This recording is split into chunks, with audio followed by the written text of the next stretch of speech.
Halo semuanya, selamat datang di podcast Pengen Jadi Apa.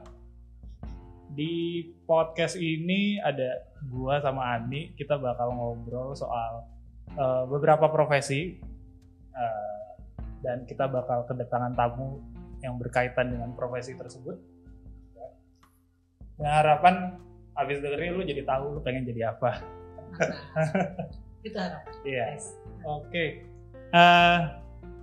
Sekarang hari ini kita kedatangan Hairil Usan, seorang iOS developer atau engineer ya. Halo. Ya, halo nih. Oke, Mas Hairil nih. Jadi mungkin intermezzo dikit tambahan. Hari ini kita bakal bahas satu profesi yang sebenarnya udah lama kali boomingnya, cuma kayaknya sangat-sangat diminati oleh anak-anak generasi. Gue nggak tahu sih nyebutnya generasi X, nggak tahu, pokoknya anak-anak sekarang. Pokoknya banyak peminatnya lah. Ada di atas, udah mulai tahun 2000 awal kali ini profesinya, yaitu secara general mungkin software developer. Tahun 2000 udah 20 tahun yang lalu. Yes. Itu tuh software developer ini tuh mulai berkembang ketika ada semi smartphone. Lu inget gak sih? Yeah. Symbian. Yes. Mulai dari Nokia Yeah. Symbian, ya kan? Yeah. Symbian, terus ya ada ya Windows Mobile, bla bla bla bla bla. Itu kan lebih dari sisi pakai. Nah, ini Mas Hairil salah satu software developer yang track recordnya luar biasa ya Mas Raga ya. Untuk sekarang Hairil tuh seorang Pressure. Principal Software Engineer Front End Technology di sebuah service company bernama Ice House. Principal Software Engineer Front End Technology itu apa sih? Mungkin sebelum ke situ nih Mas Raga, gue mau nanya nih Mas, kalau boleh share. Sebenarnya kan orang-orang banyak ngomong, kalau kita cari lowongan mungkin ada namanya software developer, ada namanya software engineer, ada namanya programmer. Nah, sebenarnya dari sejarah titelnya aja tuh apa sih yang benar? Bedanya Apa sama aja? Apa gimana sih? Sejujurnya gue nggak tahu ya bedanya apa. Jadi iya benar. Nggak tahu. Jadi kayak beda-beda company, mereka beda menamakan programmernya itu apa. Ada yang bilang engineer, ada yang bilang developers, ada yang bilang programmer, tapi no big deal. Jadi kayak sama aja kayaknya. Sama aja sih. Oke, dari title sama aja. Kalau dari kerjaannya ngapain? Ini ya, apa benerin AC, benerin HP? Bukan, sayangnya bukan. Sayangnya bukan seperti itu. Jadi kalau kerjaan programmer pada umumnya adalah ya jadi taruhlah bisa dibilang programmer itu kalau kita analogikan buruhnya lah ya. Kalau kita analogikan dalam hal membangun bangunan fisik. Oke. Jadi kan ada arsitek yang mendesain bangunannya harus seperti apa. Terus ada pekerja bangunannya, pekerja kasarnya. Ngaduk semen. Ya, pekerja bangunan, yes. Okay. Jadi kayak kalau di dalam dunia software mungkin programmer lebih ke pekerja bangunannya. Jadi mereka yang menerjemahkan desain dan spesifikasi itu ke actual code-nya, kode. Terus kode itu kemudian akan menjadi software lah. At the end of the day. Ya. Jadi mewujudkan impian sang desainer jadi kenyataan. Ya, itu salah satunya. Product owner mungkin ya. Yes, ya. Oke, jadi pekerja kasar, kerja keras. Ya, emang harus bekerja keras sih ya. Betul. Semua pekerja harus bekerja keras dong. Oke. Nah, Mas, banyak mungkin teman-teman juga yang menyambungkan tadi yang gue bilang itu terkait tukang servis HP, karena gue yakin di awal-awal kerja ya kan mungkin ada yang anggap itu mungkin sama dengan servis handphone, servis atau mungkin kalau di acara keluarga lu ada yang HP gue rusak lu bisa benerin. Sama nggak sih? Bisa benerin laptop dong. Secara profesi itu sama nggak sih? Harapannya mungkin kita bisa tahu semua ya. Karena keren jadinya kalau orang depends kepada kita. Hanya sayangnya enggak. Jadi ya kalau ada orang yang mungkin profesinya programmers, tidak necessarily dia tahu cara servis laptop, cara servis AC bahkan mungkin ya. Itu Jadi, jauh banget Anggapan ya. masyarakat Itu tapi seperti itu elektronik. ya. Ya HP, ya enggak juga. Jadi ya sayangnya enggak. Kalau HP mungkin masih nyambung karena ada softwarenya. Yap, Cuman yap, mau yap. jelasin dikit mungkin bedanya jelas di kata awalnya. Software, hardware. Ya nggak sih Mas? Yap. Nah, kalau software tuh lebih ke apa yang di dalamnya ya. Apa Ya. programnya ya. Kenapa itu bisa kerja. Kalau hardware secara fisiknya gitu ya. Yes. Jadi kalau yang mungkin teman-teman nih atau adik-adik ya, Ya yang Allah. Iya apa tante. sih yang kan biasanya kalau di kuliah tuh ada SMK mungkin ya, lebih ada ke jurusan hardware sama software itu Rekayasa perangkat rekayasa lunak. perangkat lunak itu software. Rekayasa perangkat lunak. Terus kalau hardware apa? Rekayasa perangkat Apa ya? keras. Nggak tahu ya. Gue lupa deh. Kayaknya ada mata kuliahnya. Oke. Hanya gue ingatnya rekayasa perangkat lunak doang. Oke. Itu secara definisi ya Mas ya. Gitu. Tapi boleh share nggak deliverable? Maksudnya apa yang dikerjain secara lebih dalam? Tadi kan secara general mungkin dia secara buruh, ngaduk semen. Tapi kalau kita lihat secara profesinya ini benar-benar sebagai software developer atau engineer atau programmer itu whatever namanya, deliverable-nya atau sebenarnya yang dikerjain itu apa? Oke. Jadi kalau kita kembali ke analogi rumah tadi, hasil akhirnya kan rumah ya, Iya. bangunan gitu. Ya kalau software developers hasil akhirnya adalah ya software application atau Ya. digital product lah. Contohnya misalnya Instagram atau YouTube yang sekarang lagi dipakai nonton mungkin, atau Spotify yang sekarang lagi dipakai dengar. Nah itu adalah hasil akhir dari proses software development. Jadi bukan hasil akhir dari software developers, tapi hasil akhir dari proses software development. Karena di dalam software development proses kan bukan cuma ada programmer ya. Iya, udah tahu. Ya. Jadi abis lu coding tuh belum selesai. Nah, itu bahasa coding. Apaan sih? Coding itu Coding? kegiatan menulis kode. 01 ya kan? Kegiatan menulis kode. Kegiatan menulis kode ya. Jadi ya. Jadi kan tadi gue sempat nyinggung kita menerjemahkan spesifikasi dan desain sebuah perangkat lunak itu ke kode gitu. Jadi misalnya UI desainnya dia pengen ada button di kiri, ada button di kanan. Nah itu kan vision ya, vision Yang kita terlihat. terhadap Iya. ya kita harapannya produknya terlihat seperti ini. Nah bagaimana caranya supaya dia terlihat seperti ini? Ya itu diterjemahkan ke kode gitu. Nah dan proses menulis kode untuk kemudian menghasilkan UI yang seperti tadi itulah yang mungkin kita sebut coding gitu. Oh, itu kegiatan coding. So, Ya. basically lo ya, programmer itu kerjaannya ngoding itu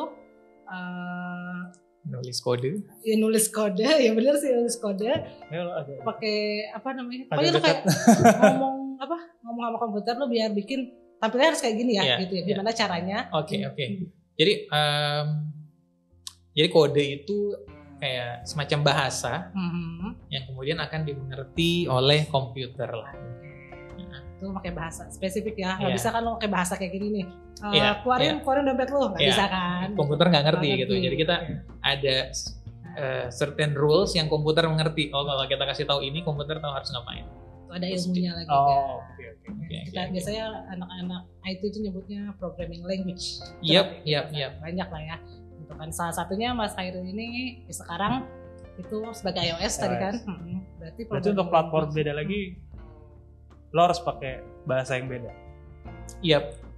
Jadi sekarang tuh udah ada banyak banget bahasa pemrograman. Dan untuk kalau profesi gue sendiri kan iOS, saat ini iOS itu umumnya ditulis dengan bahasa yang namanya Swift. Oh ya. Tidak ada hubungannya dengan Oh, Taylor iya. Swift. Oh Tapi iya, ya, saya tahu. Oh iya. tapi Swift. Yang gambarnya burung. Ya, burung orange. Oke. Berarti balik lagi tadi kita udah nyinggung masalah ada iOS. Mungkin ada yang lain platform berarti kan. Itu lebih ke apa sih? Maksudnya ya software developer, para programmer, para engineer ini kan nggak cuma satu ya. Maksudnya lo tadi Mas Khairul bisa jadi iOS, berarti beda dong sama berarti Android. Tadi kita sebut ada Symbian, ada Windows Phone mungkin dulu, ada BlackBerry ya kan dulu. Dan sekarang tuh apa aja sih Mas, maksudnya secara software developer terus kayak dibagi menjadi ya tadi ada iOS. Apakah ada tergantung handphone yang Android? ada sekarang cuma iOS sama Android doang atau? Ada, jadi iOS dan Android kan itu mobile aja ya. Hanya kan kita nggak pakai software itu di handphone doang. Enggak. Iya. Jadi kadang kita ke rumah sakit, di rumah sakit ada TV yang nampilin antrian pasien, itu juga software. Oke. Oh, iya. Jadi itu platform, tergantung. Kalau misalnya yang kita lihat itu adalah aplikasi web, berarti platformnya web yang tampil di browser. Tapi kalau kita lihat itu mungkin aplikasi yang jalan di Windows, berarti itu platformnya ya Windows, desktop application lah bisa dibilang. Berarti sebenarnya software itu nggak cuman mobile ya? Yes, Tadi kan kita taunya Android, iOS. Yep. Ada Kayak ini web. juga pakai software. Iya, itu desktop berarti kan kalau kita contoh ngomong Yeah. itu desktop gitu. Jadi ranahnya banyak gitu kan. Jadi, Sangat banyak. Jadi ketika lo gue mau jadi software developer ya, mau jadi software developer apa? Yep. Gitu kan, itu kan iOS, Android, mungkin ada desktopnya depend, ada Windows, ada dan lain-lain gitu kan. Kalau ada sebanyak itu, lo tahu dari awal lo mau jadi si iOS itu, iOS developer atau gimana? Atau lo harus pelajarin semuanya? Atau Oke, Ini jadi banyak banget. kalau di perkuliahan kan kita mungkin sempat dapat kayak kulitnya aja ya, tapi itu pun kulit yang sangat tipis lah. Sangat. Iya kan? Iya. Tapi kayak perkuliahan itu mencoba mengembrace kita dengan semua possibility itu, mulai dari mobile, mungkin kita ada perkuliahan mobile kan, ada perkuliahan yang web, ada perkuliahan yang buat desktop application. Nah, setidaknya kita udah terekspos dengan semua itu ya. Setelah itu ya baru mungkin kelihatan kita lebih menikmati tertarik yang mana gitu. ya, nge-build aplikasi di platform apa gitu. Jadi lo harus nyobain semua. Waktu kuliah tuh lo dikasih semuanya dulu. Ya, kalau konteksnya perkuliahan sih emang sebaiknya mencoba sebanyak mungkin ya. Itu kayaknya berlaku di semua lini kehidupan ya. Kalau masih muda ya coba aja semuanya kayaknya. Tapi Mas misalnya secara pribadi Mas Khairil nih, let's say kan nggak semua orang kuliah di apa sih background lo? IT berarti kan? IT, apa informasi teknologi? Apa fakultasnya? Apa jurusannya? Teknik informatika. Teknik informatika. Ya, di situ kita spesifik dong belajar ada software, ada hal ini nggak Iya. programnya. Nah, tapi kalau di luar itu deh, itu kan books ya, textbook tadi juga ilmu yang dikasih itu secara general gitu kan. Tadi lu harus bilang kita explore sendiri mau apa gitu kan. Nah, tapi ada nggak sih basic secara teknikal ya, yang benar-benar lo kalau mau jadi software developer lo harus punya basic belajar. Let's say bisa kalau bahasa ya kan, ada si Java apa, maksudnya yang basic yang bisa ngarah kemana-mana gitu. Ya. Kalau mengenai basic mungkin yang OOP apalah gue pernah tanya. ya. Atau mungkin ke cara berpikir. OOP sebenarnya justru itu udah lebih layer yang lebih di atas ya, bisa dibilang lebih advance. Tapi kalau kita mau nyebut kayak fundamentalnya programming language, mungkin menurut gua adalah algoritma pemrograman ya. Jadi dulu di perkuliahan itu algoritma pemrograman itu pasti diajarkan di semester awal ya, semester 1, semester 2. Ya, basically algoritma pemrograman itu fokusnya adalah ke logika berpikir, problem solving. Okay. Jadi bukan fokus ke bahasanya, Okay. tapi lebih fokus ke problem solving. Jadi kalau ada isu seperti ini, solusi apa yang bisa kita kasih logikanya gitu. Tapi itu belajarnya belum ke coding dulu, tapi lebih ke structure otak kita kah apa kayak gimana? Udah belum ke coding yang bisa dikompil, tapi mungkin kayak prototyping kode, tapi ya. Jadi fokusnya lebih ke problem solving instead of writing. Bisa kasih contoh nggak lo? Misalnya tadi lo problem apa, lo bisa kasih cara mikirnya kan tadi lo misalnya problem solving thinking kan? Oke. Gitu, misal kita yang paling sederhana misalnya kita pengen buat aplikasi yang menghitung luas persegi panjang. Oke. Nah, bagaimana cara kita buat? Mungkin yang terpikir persegi panjang kita udah tahu rumusnya matematically. Itu panjang kali lebar. Artinya kita butuh 2 input itu. Artinya kita harus membuat program kita untuk menerima 2 input itu. Kita butuh input panjangnya berapa, kita butuh input lebarnya berapa. Setelah kita dapat inputnya, apa yang kita lakukan? Ya, panjang kali lebar, kita kali aja panjang kali lebar, terus kita ngasih hasilnya. Setidaknya itu tentu problem yang sangat sederhana ya. Hanya kurang lebih seperti itu. Oke, berarti rumus kita kan kita dapat rumus panjang kali lebar, ya kan? Berarti kita harus tahu P-nya berapa, L-nya berapa, ya kan jadilah sin X gitu. Terus itu diterjemahin lah dengan bahasa pemrograman, ya platform apapun bisa dikompilasi. Ya. Itu basicnya berarti. Itu diajarin nggak sih di kuliah? Diajarin. Ngasih yang apa tadi? Algoritma pemrograman ya, itu diajarin. Gue juga kuliah IT seperti gue nggak. Iya, kenapa itu penting dan kenapa itu jadi fundamental? Misalnya analoginya ke bahasa manusia aja ya. Misalnya waktu kecil tuh kita diajarin makan. Ya kan, makan itu masukin makanan ke mulut. Jadi kita tahu logika makan itu ya memasukkan sesuatu ke dalam mulut terus dicerna. Nah, kita gede, kemudian kita tahu makan itu dalam bahasa Indonesia kita sebutnya makan, dalam bahasa Inggris kita sebutnya eat, dalam bahasa lain kita sebutnya apa. Nah, sama halnya dengan bahasa pemrograman. Karena kita udah tahu logikanya seperti apa, jadi cuma masalah bagaimana menuliskannya aja. Di Java seperti ini nulisnya, di Python seperti ini nulisnya, tapi yang kita lakukan sebenarnya sama aja. Logiknya sama aja. Ya logiknya tuh ya. Bahasanya bisa beda-beda. Ya makanya itu yang biasanya diajarkan saat pertama kali saat kita masuk perkuliahan yang berhubungan dengan computer science. Oke Mas, balik ke kuliah. Kalau kita mau jadi software developer itu harus kuliah IT.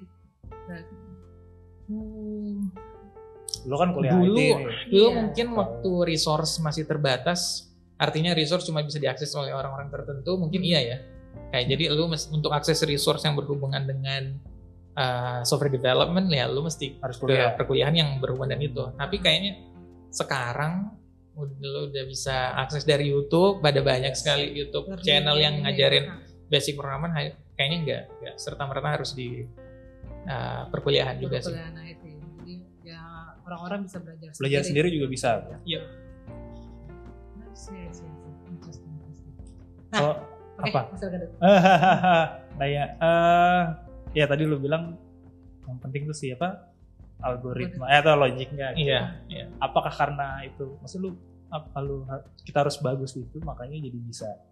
Lu tuh bisa setahu gue lu tadinya nggak langsung iOS kan? Bahkan startnya dari Android katanya malah. Iya, betul. Gimana? Jadi pertanyaannya apa? Iya kan dari situ apa karena emang kalau logiknya di situ kuat lu bisa pindah-pindah sesuka hati, sesuai bakat dan minat. Ya, mungkin sebagian besar dari situ karena mungkin udah setidaknya fondasinya ada gitu ya. Nah, jadi bahkan sebelum kerja itu kan udah terekspos juga udah buat web juga di perkuliahan. Illegally bantu senior buat aplikasi skripsi gitu kan. Itu kan ilegal ya. Tapi setelah itu ya pertama kali professionally ya Android developers, terus beberapa bulan kemudian ya iOS. Intinya kerjaannya sama sih. Cuman ya, lu bilang basicnya bagaimana tuh cara kita menuliskannya aja. Jadi kayak di Android susah kan untuk switch antara. Kayak kan di Android apps sama kan sebenarnya UI-nya. Yang lu mau buat di Android, di iOS dan di web yang tampil di mobile misalnya. Yang tampil sama sih. Sama. Nah, cuman cara menuliskannya aja kan yang beda. Nah, sama aja. Oke, tadi sebenarnya banyak untuk adaptingnya tuh nggak susah. Gimana? Untuk adapting dari iOS, Android ke iOS atau sebaliknya?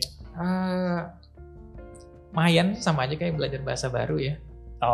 Iya. Jadi harus used to it. Iya, harus terbiasa, harus mencoba biar sampai terbiasa.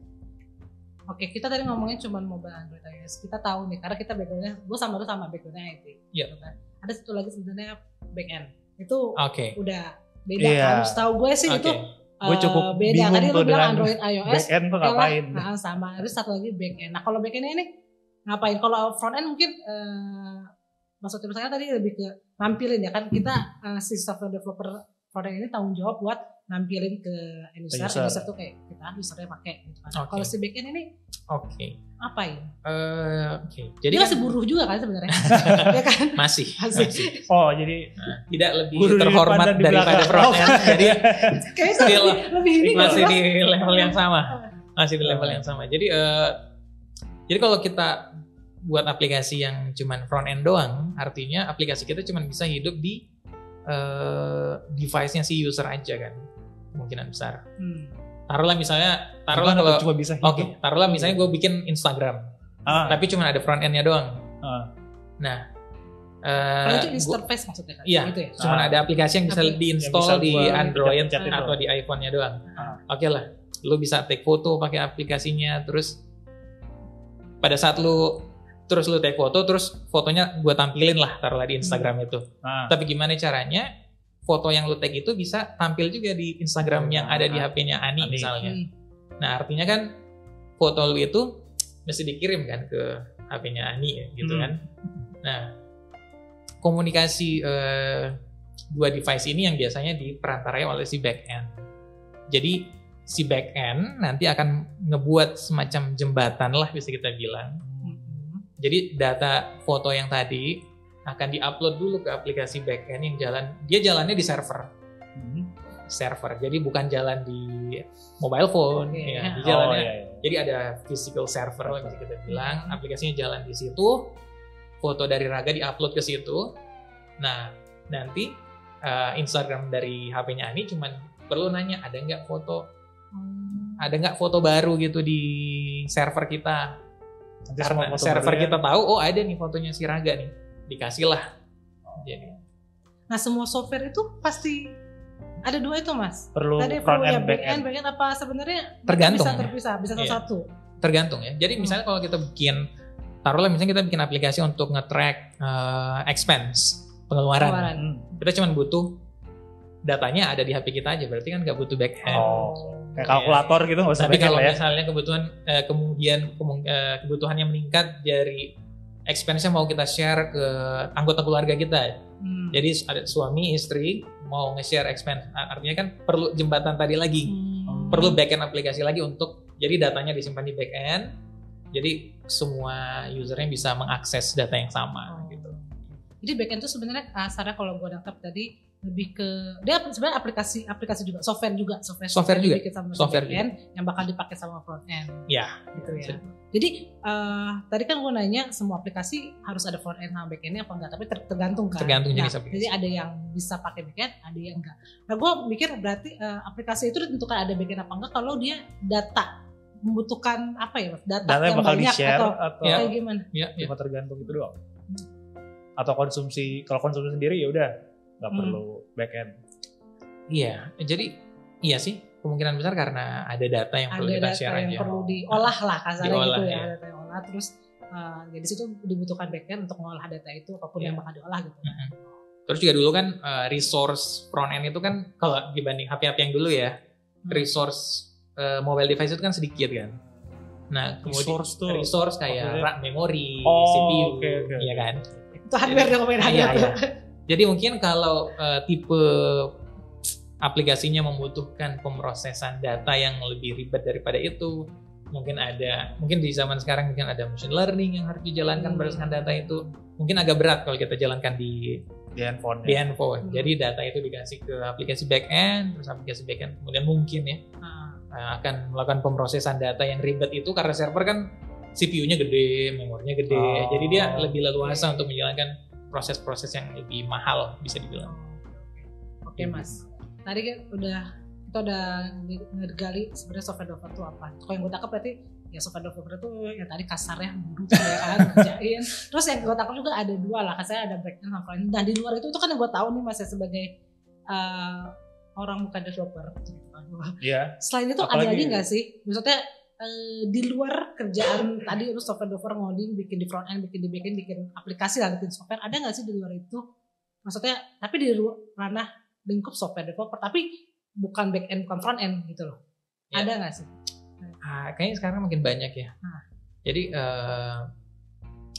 sekarang misalnya sekarang ada profesi yang specifically berkaitan dengan data, ada data scientist, data analyst. Itu basicnya sama, lo harus punya basic programming lah tadi. Iya, karena mereka melakukan pekerjaannya juga dengan coding gitu. Nah, hanya mungkin fokus mereka adalah bagaimana menganalisa data, memproses data, kemudian misalnya dari Ani nih atau Raga belanja barang-barang ini. Nah, terus itu kan jadi data. Artinya Raga pada hari ini ngorder ini, pada hari ini ngorder ini. Itu data. Nah, misalnya dengan orang-orang yang berhubungan dengan data ini, mereka perlu menganalisa datanya Raga terus kemudian menghasilkan satu misalnya rekomendasi. Kemungkinan besar si Raga nih mungkin akan suka nih produk ini. Itulah yang kemudian itu biasanya outputnya seperti itu, kayak gitu. Outputnya gitu. Tapi sebenarnya jadi ntar gue bakal dapat iklan Ya, Dari output itu ya. Iya. Mana lah ya. Oke. itu data ada juga. Sekarang mungkin machine learning engineer Oh. itu jauh lebih kompleks lagi Itu gitu. lebih spesifik lagi. Tapi Iya. secara basic ya lu tuh software developer gitu Iya, kan. Lu software ngoding developer. kasarnya Iya, gitu kan. Lu ngoding tapi spesifik aja ranahnya tadi machine Iya. learning, data apa pokoknya kayak gitu. Banyak ya. Mas Adrian udah berapa tahun sih experience sebagai kita punya software developer, engineer, programmer, developer, engineer ya? Iya. Berapa tahun? Udah berapa lama? Mulai 2013 artinya mungkin 9 tahun. 2013 coba dihitung. 9. 9 tahun. Dan pastinya nggak mungkin di satu perusahaan kan, udah di beberapa Iya. perusahaan. Dan setahu gue di mana sih, di ISOS, terus Matahari, terus Ya, pertama tuh sekarang di- ISOS, sebelum ISOS mataharimall.com, sebelum mataharimall.com Street Directory. oh lu yang ini, yang apa? Point itu ya, Iya. yang direction kan? Yes, Oh. Direction salah satu. apa itu fiturnya. direction apa? Street Directory. Jadi Street Directory itu kita nge-build aplikasi yang namanya Singapore Map. Jadi dia Singapore company, hanya engineering itu semuanya ada di Indonesia. Tapi produknya cuma di Singapura. Iya. Oh, oke. Ada sih mereka rilis Indonesian Map, hanya nggak begitu populer. Lebih populer yang Singapore Maps. Jadi mereka punya map sendiri. Dia bisa punya direction dari lokasi A ke lokasi B. Terus dari kata directory dia punya business directory. Jadi kayak di dekat sini ada bisnis apa aja, di bangunan ini ada company apa aja kayak gitu. Kayak Google Maps gitu. Yap. Ya. Tapi hanya ada di Singapura. Bahkan sebelum Google Maps sempat ramai di Singapura, Itu dia cukup. Itu dulu. Iya, cukup. itu Gua dulu. sempet- Oh, oke. Lumayan ini. Nah mas, berarti udah 3 perusahaan. Nah, dan sekarang pun nowadays mungkin akhir awal tahun 2020 ini sekarang udah sering banget orang ngomongin ini product company loh, ini service company loh. Nah, Dan gue Oke. sekarang kan yang gue ngerti si street apa Street Directory. Street Directory. Directory sama Matahari Mall kita bisa Product. nyebutnya sebagai product company loh. Iya. Dan ISO service company gitu Iya. kan. Kenapa gue Apa- tahu karena gue kerja di ISO juga gitu kan. Nah, lu sebagai software engineer ada bedanya nggak sih? Maksudnya ketika lu masuk sebagai ini kita ngomongin mungkin nggak secara general karena ada lagi yang namanya apa sih perusahaan besar enterprise kayak gitu. Kali kita lebih ke spesifik ke product company, mungkin lebih ke startup mungkin orang-orang nyebutnya sama si service company kayak misalnya selain ya pekerjaannya sama ngoding, tapi Hmm. ada apa perbedaan besarnya antara Oke. product company dan Ya, jadi kalau Service company. product company artinya kan selama kita bekerja di situ bisa dibilang kita ngerjain produk itu aja. ya Jadi taruhlah tadi gue sebut Singapore Map di Street Directory, berarti selama kurang lebih 3 tahun gue di situ ya gue kerjain Singapore Map itu aja. dan produk sekitarnya mungkin kalau ada. Tapi umumnya ya di satu produk itu. Oke. Sementara kalau service company, jadi kan kalau di service company kita kerjainnya produk based on client project. Jadi kalau ada klien A kerjasama dengan service company B, artinya Sorry gue potong. Klien itu perusahaan lain yes, ya? perusahaan lain, Ah, perusahaan luar. lain. Jadi kalau ada klien A bekerjasama dengan service company B, berarti si pegawai si service company B ini akan ngerjain produknya klien A. Terus mungkin sifatnya sementara kerjasamanya sampai aplikasinya jadi, misalnya MVP, rilis, kita move on ke produk lain, klien Oke. lain, ya kita ganti lagi. Gitu. Ganti lagi. Iya. Jadi bedanya lebih ke apa ya? Sebenarnya secara basic pekerjaan sama lu mau Iya. juga, cuman bedanya lebih ke apa yang lu kerjain itu aja ya. Iya. Ah, Lu ketemu produk yang lebih banyak. kalau di service. Iya, kalau di Ya, service tergantung company klien ya. ya kan. Iya. Kalau klien Bisa. lu bank, lu bikin mobile banking. Kalau klien lu Ya, e-commerce, ya bikin e-commerce app. Ya. Platformnya juga tergantung klien kan. Iya. Klien bikin apa yang belum tentu mau bisa mobile doang kan, bisa aja deh kayak tadi bikin software rumah sakit, software bank kayak gitu. Yap, Nah, betul. kayak lebih varians lah ya, lebih banyak. Dan kalau menurut lo sendiri dari pengalaman lo sendiri challenge-nya apa sih, maksudnya sebagai mungkin secara general aja ya, sebagai apa nih software developer gitu kan, challenge-nya apa aja di pekerjaan ini, profesi ini gitu. Oke, di profesi software development in general ya. Engineer tapi sebagai yang ngoding. Oke. iya. Yang Anda Oh, jalani enggak, saja. tidak berhubungan apakah di product company atau di service Iya. company. Ya, iya. Oke. Toh udah dua-duanya. Nah, Kayaknya yang menjadi tantangan, tapi di lain sisi juga hal yang menarik itu karena constant learning ya. Jadi Constant kita learning. mesti belajar secara konstan belajar terus karena selalu ada yang baru aja gitu. Kayak misal di dunia mobile application ya. tiap tahun kan kayak Google dia punya event yang Google I.O., Apple punya event Apple WWDC. Mereka ngerilis, Android sekarang punya teknologi ini, Android sekarang punya fitur ini. Nah, kita sebagai developers yang build aplikasi untuk platform itu kan harus adapt dengan itu gitu. Jadi ketika produk kita pengen mengadopsi fitur itu, kan kita perlu tahu bagaimana cara mengimplementasi fitur itu seperti itu sih. Jadi ya tantangannya ya harus belajar, tapi di lain sisi menarik. Jadi menarik karena harus terus ada hal baru yang dipelajari gitu ya. Terus kalau lu nggak belajar, misalnya kalau ada orang yang kalau lu nggak suka belajar, dia good engineer, maksudnya oke lah dia bisa ngerjain, tapi dia nggak eager to learn something new. Sangat disayangkan Iya, sangat disayangkan. Sangat disayangkan. Iya. Tapi ya mungkin kalau orangnya jenius ya, jadi mungkin dia nggak perlu. itu beda kali ya. Nggak perlu terlalu berusaha keep update. Jadi ketika mau dikerjain, cuman ngeliat sedikit udah tahu aja. Mungkin ya oke lah. Itu tergantung berarti baik ke individu gimana lo cara adapt sama. Ya karena menurut gue kalau kita terus up to date ya dengan teknologi itu ngebantu kita di beberapa bagian dari pekerjaan kita. Jadi pekerjaan software development kan nggak sekedar ngoding gitu. Sekarang kayak ada apa lagi? Misalnya Raga ini pengen bikin produk. Pertanyaan pertama, berapa lama lo bisa ngerjainnya? Nah, gimana caranya? Ya, gimana caranya kita tahu berapa lama? Kalau kita nggak tahu gimana cara buatnya. Lo harus bisa estimasiin tuh. Jadi misalnya, gue pengen bikin produk yang punya ini yang bisa akses kamera user, terus dia bakal ngupload image-nya yang tadi Instagram tadi. Nah, kalau kita nggak pernah update bagaimana Apple nge-handle kamera, bagaimana Android nge-handle kamera gitu. Ya akan susah ngebayangin untuk ngasih estimasi gitu. Bahkan estimasi kasar pun akan susah gitu.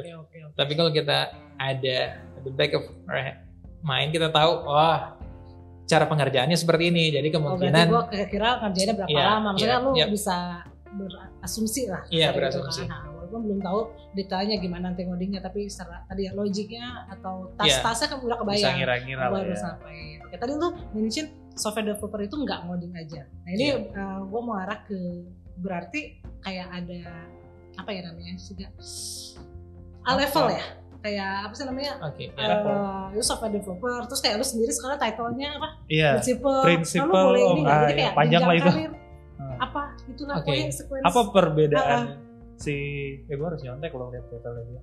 Nggak usah disebut. Gue juga nggak ini sih ingat. Apa perbedaan prinsipal software engineer front end technology dengan kalau entry level entry level gitu yang baru banget, pasti kan ngoding doang. Terus lu bakal jadi apa? Bakal kayak gini, tanggung jawab lu ini sampai apa perbedaan? Mungkin kalau entry level kita baru masuk. Ya emang pure ngoding aja gitu. Terus ngodingnya berdasarkan direction dari orang yang ngasih teman yang lebih senior daripada kita. Jadi lu udah dibikinin tas, lu bikin tas kerjaan ini ya gitu, udah dikasih tahu ya suruh ngapain. Bisa reference ke part yang ini, ngikutin aja caranya seperti itu ya. Itu mungkin seperti itu. Terus mungkin kalau udah lebih senior udah dituntut untuk kalau tadi kita terima direction, sekarang lebih ke providing direction. Jadi gimana nih cara kita mau solve problem ini gitu. Pakai cara yang ini, pakai teknologi yang ini dan lain-lain. Itu senior. Level up lah ya, naik. Lebih banyak pikir jadi. Iya, banyak belajar, banyak pikir. Lanjut apa gitu? Umumnya kayaknya kalau gue nggak salah ya di Indo tuh setelah junior mungkin ada mid level, ada juga ya mungkin beberapa company nyebutnya staff level. Nah di atas mid atau staff itu biasanya ada senior gitu. Setelah di senior umumnya antara jadi lead hanya di beberapa company ada juga yang aware kalau nggak semua orang itu mau nge-lead, mau memanage people. Oke, paham. Jadi ada orang yang pengen tetap hands on, pengen tetap ngoding aja. Secara teknikal gitu. Secara teknikal, ada orang yang emang passionate managing people gitu kan. Jadi setelah senior biasanya bercabang, ada yang ke principal, yang mana ini yang lebih hands on, yang Atau biasa company juga nyebutnya individual contributor lah, Oke. IC gitu. Ada IC. yang ke arah lead. Nah ini berarti Lebih ke dia manajerial managing. tadi, lebih manajerial yang manage orang berarti kalau itu ya. Yang satu Iya. mungkin kalau yang gue nangkepnya kalau prinsipal itu berarti kayak nggak mau ketemu orang. enggak juga. Lu nggak mungkin nggak ketemu orang kan. Lu tetap harus Maunya ngoding Nah, aja. Gitu. Iya. Tapi mungkin lu lebih kalau prinsipal lebih ke lu tanggung jawab sama yang tadi mungkin ya apa sih ilmu teknikalnya gitu kan yang up to date yang apa gitu kan untuk provide solusi tadi bilang. Sedangkan kalau manajerial mungkin kalau gue tangkap lebih ke manage orang di bisa kasarnya anak buah lu punya anak buah orang gitu kan dan lu jadi kita secara ngebantu organisasi gitu. members yang lebih junior untuk gimana mereka misalnya kalau mau naik nih dari junior ke staff atau mid level apa sih yang mereka bisa lakukan gitu. Nah itu biasanya datang dari lead-nya gitu. Berarti itu setiap perusahaan, let's say baik itu produk atau services punya apa sih namanya, kalau prinsipal lo harus bisa ini punya apa namanya checklist tersendiri ya masing-masing gitu kan. Learning path. EDP kan ngomongnya EDP ya. I see. Oke Mas, nah itu terkait tadi software developer, mungkin kita mau sekarang lebih ke pengalaman lu sendiri gitu kan biar teman-teman sini tahu.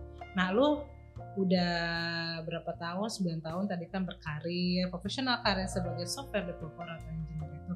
Lu tuh waktu gua nggak tahu apakah tahunya dari SMA atau bahkan dari SD kali, lu tuh udah tahu mau jadi itu. Apa kalau udah dari dulu lu berminat atau kecemplung?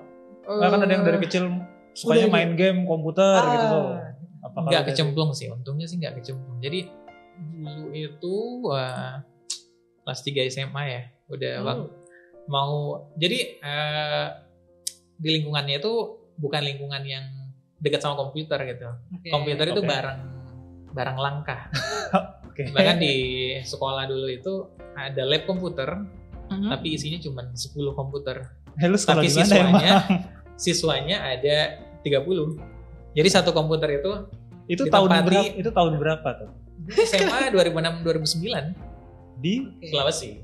Oke. Bukan Jawa, jadi harusnya understand. Kita maklumi lah masyarakat. Tapi itu. Nah, jadi kayak bahkan kelas 1 SMA itu pernah ada materi TIK lah pertama. Teknik ilmu komputer. Teknik ilmu komputer. Gurunya cuman bawa keyboard ke kelas, keyboard aja. Jadi cuman belajar ngetik kayak gitu. Bawa keyboardnya satu. Belajar ngetik. Iya. Bawa keyboardnya belajar depan komputer. Itu di kelas 1 SMA ya. Nanti kelas 2, kelas 3 baru ke depan komputer. Dia bawa keyboardnya satu apa berapa? Itu pun nggak untuk semua siswa ya, cuman beberapa aja. Pertama lu dapet keyboard. Iya. Jadi intinya bukan lingkungan yang dekat dengan komputer. Makanya 3 SMA itu nonton film Die Hard 4. Die Hard 4 yang tentang hacker-hacker itu. Die Hard 4? Iya. Die Hard 4 tuh yang bapak sama anaknya ya? Iya ada. Selalu Bruce Willis sama. Ada anaknya. Iya, cowok kan? Cewek.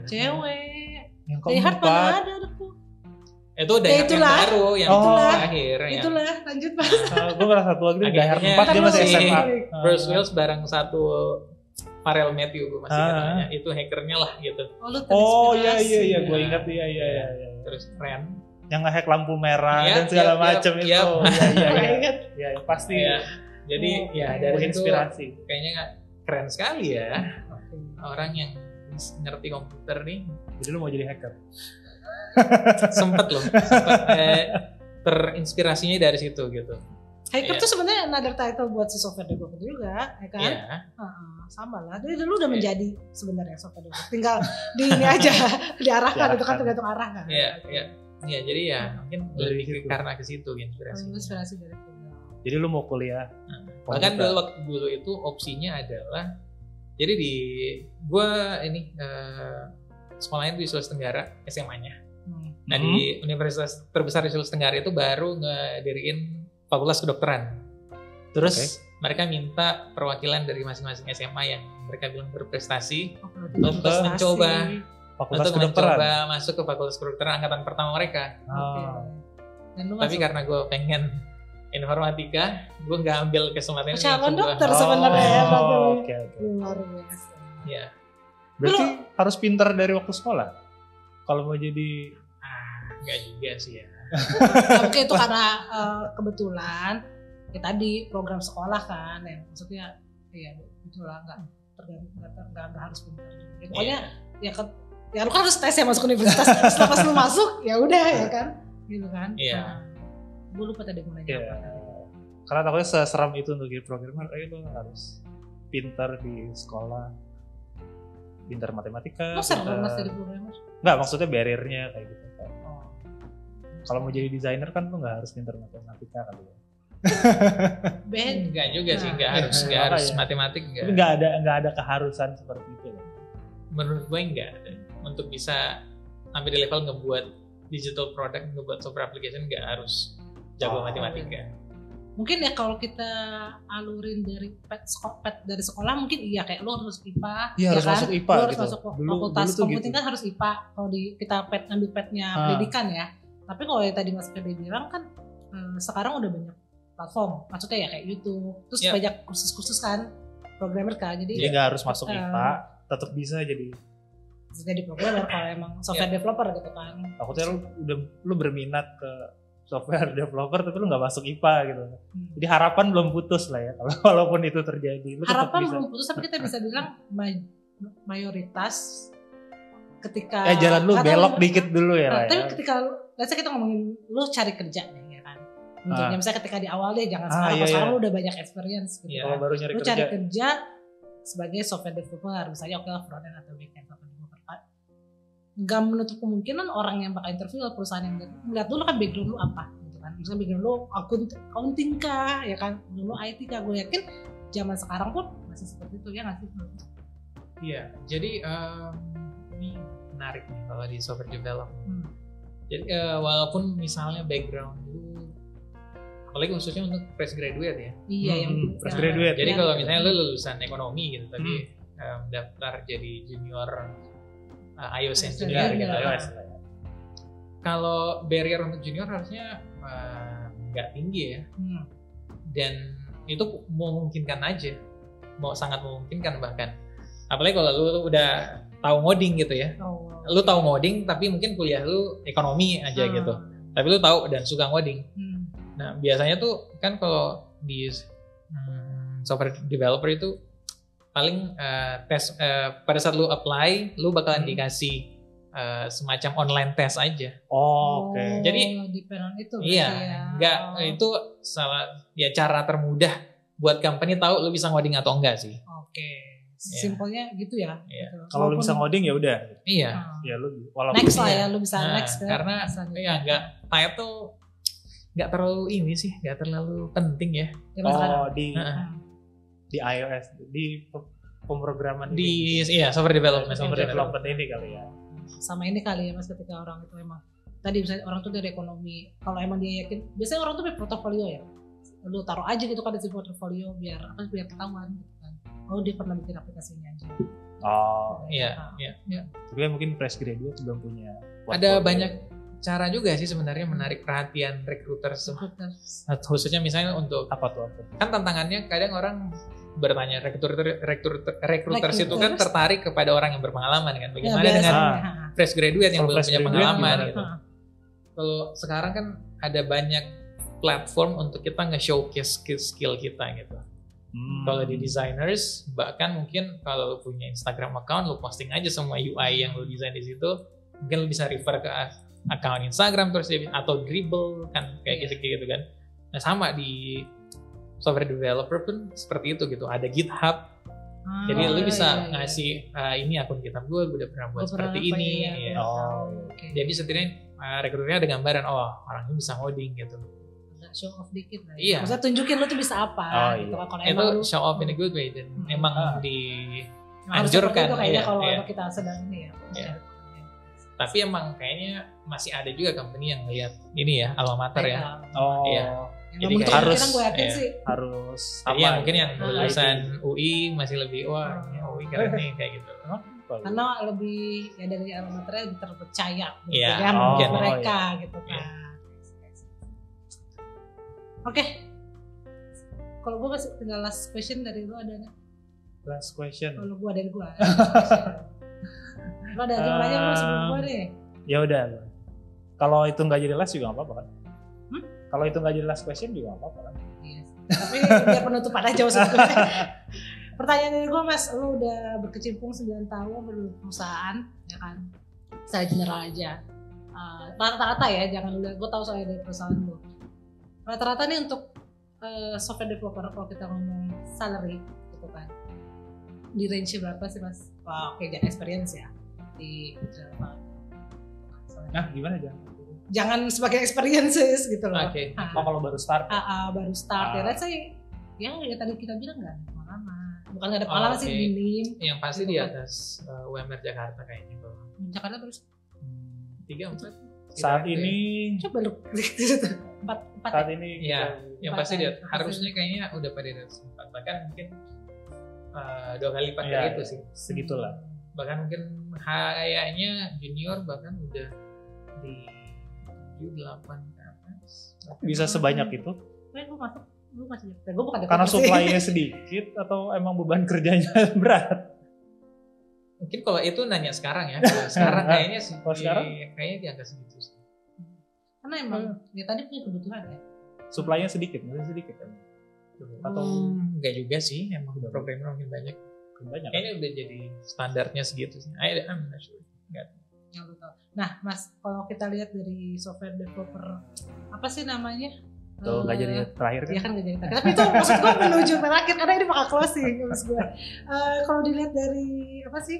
Mungkin apa ya namanya? Aduh gue sebutnya juga nggak yang. Lu kalau lihat ke depan si apa sih kerjaan si software developer ini arahnya kemana sih? Apakah salah? Nggak mungkin sih, gue yakin nggak mungkin salah satunya bakal hilang sih, nggak mungkin. Gitu. Apalagi sekarang ya banyak lah di produk-produk digital. Tapi kalau dari lu sendiri gimana sih ngeliat si profesi software developer ini ke depannya itu arahnya kemana? Gimana? Nah. Masih bakalan sangat dibutuhin sih menurut gue ya. Karena ke depan kayaknya makin banyak hal yang masih analog kemudian didigitalisasi. Yang mana proses mendigitalisasi itu nggak bisa lepas dari software development gitu. Jadi hal yang dulunya kita lakukan manual dan analog ya, ketika mau digitalisasi ya perlu di coding. Ya. Nah, jadi menurut gue masih cukup percaya masih akan sangat dibutuhkan. Tinggal bagaimana kita memilih fokusnya. Kan tadi ada banyak jenis programmers ya. Ada iOS engineer, ada Android engineer, ada backend engineer. Nah, ke depan jadi karena menurut gue ke depan programmers yang berkutat di sekitaran data itu akan makin dibutuhin karena makin kesini data yang dikumpulin company itu kan makin banyak ya. Nah, jadi butuh ahli yang bisa memproses data itu untuk kemudian membantu proses pengambilan keputusan. Kayak tadi dari data belanjaan lu bisa ketahuan, oh ternyata laki-laki di umur segini doyannya belanja ini. Jadi mereka nge-supply barang itu. Jadi orang yang bekerja, programmers yang berfokus di data kayaknya makin dibutuhin. Dan karena makin kesini tuh makin booming soal artificial intelligence, machine learning. Jadi developers yang juga berkutat di sekitaran machine learning itu juga akan makin sangat-sangat dibutuhkan ke depannya. Menarik tuh. Dia mention AI tapi nggak bakal gue tanya di sini sih, panjang lagi tuh kalau gue Mungkin tanya kita AI. perlu kita akan ngobrol lagi soal yang lebih canggih. Gitu. Itu kayaknya nggak menarik sekali. Iya. Nah closingnya? Disuruh lagi. Udah kelamaan. Iya, karena udah hampir 1 jam. Iya ya, nggak tahu ya. Kayak belum, cuma kita sudahi dulu soal profesi iOS developer. Nggak iOS, sorry. Software developer saja. Oke. Nah kalau emang teman-teman mau digging lebih dalam, mau di breakdown iOS, Android, Iya. bisa ada harga kita Mungkin provide. kita akan mengundang teman-teman yang lain yang lebih spesifik mungkin tadi ada iOS, ada Android, ada backend, ada lagi tadi data, banyak banget kan software developer teh. Tapi nggak hanya berkutat di software development. Kita nggak cuma ke tech. Iya. Kita yang lain-lain juga. Oke, kalau begitu terima kasih sudah meluangkan waktu untuk mendengar.